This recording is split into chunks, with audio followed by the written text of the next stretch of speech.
Okay, for setting this machine up, it's fairly basic. Hydraulic oil, AW68, ISO, we prefer ISO, viscosity, hydraulic fluid. Take the cover off, you'll see in there it's the full compartment, and you need to fill it within a ½ inch of your hydraulic filter. Please don't put any other hydraulic fluid in. A lot of the big factories have 50-gallon drums of shop fluid sitting around. This is what needs to be in it, so it avoids a lot of issues. Your motor is wired right in here to the PLC. Okay, it's A and B. You got a breaker here, and this is a 480 machine, so make sure that you have a licensed electrician wire this. We don't want you to wire it wrong, hook something up wrong, and then we're going to have a computer problem. So PLC's box, you can move it around. It's really convenient. Here, you'll need to hook an air line up to it. That's for the pneumatics on your rollers, and you raise them and lower them right here. When you first fill it, you're going to be within, leave the cover off, you're going to be within get it to a ½ inch above, but the first time you run this thing, you almost got 4 gallons of lines in this thing. So you're going to fill your lines. It's going to sound awful in the beginning. And then just move it back and forth, go up and down a few times, get it used to, let the lines fill up and let the air purge out of everything. Your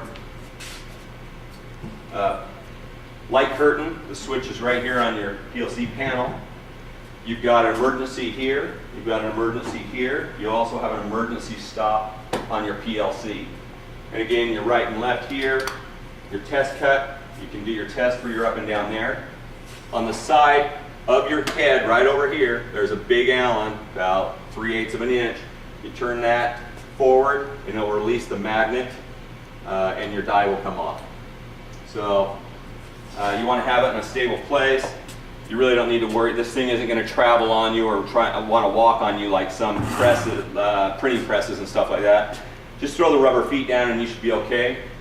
Trying to think of what else. There's another video that's full instructions on how to operate your PLC.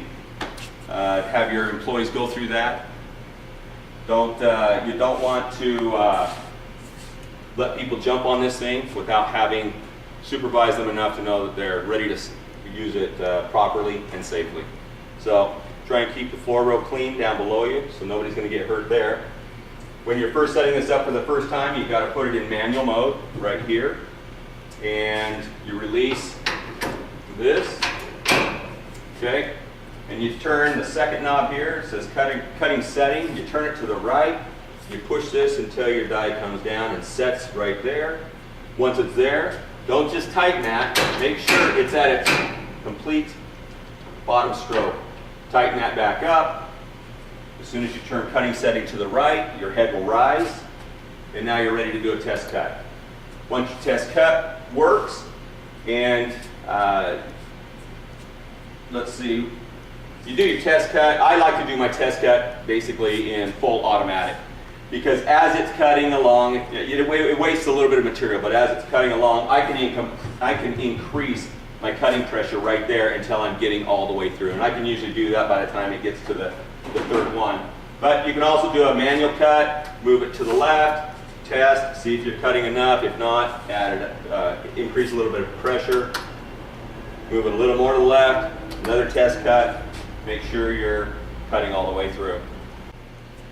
Okay, on the back of the press, the only thing you can get messed up when you're wiring it is polarity, okay? If you got your polarity set up wrong, because you have your 3 powers, your 3 legs of power for 480, your motor's going to turn wrong. And on the back, right back here, there is, you've got an arrow on the motor. Make sure the fan is turning in the direction of the motor. If it's not, your hydraulics aren't going to work at all. So that's your biggest indicator. And if there's ever a challenge that we ever have, it's because people get their polarity backwards, can't figure out what's wrong. We also gave you a bunch of extra electrical parts.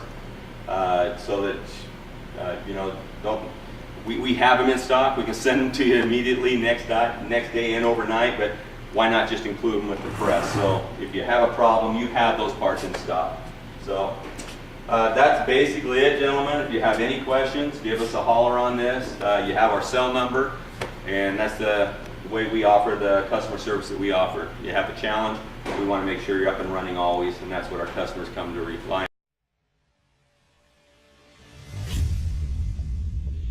CJR Tech has been in the manufacturing business for more than a decade, with offices in the USA, Philippines, Korea and China. We are an international company with sales all over the world. CJR specializes in all types of specialized cutting machines with emphasis on automated cutting. Nearly all of our machines are customer-built to customer-specific needs. CJR is not the only company in this market segment, but they are the only company that can make custom machines from 10 tons to 350 tons in a variety of table sizes and machine types. Today, CJR enjoys annual sales that nearly doubles all USA-based competition with the best warranty in the business and the best customer service anywhere. If you want to do business with a company that always answers the phone and values customer service over anything else, you're in the right place. Welcome to CJR Tech, a different type of company.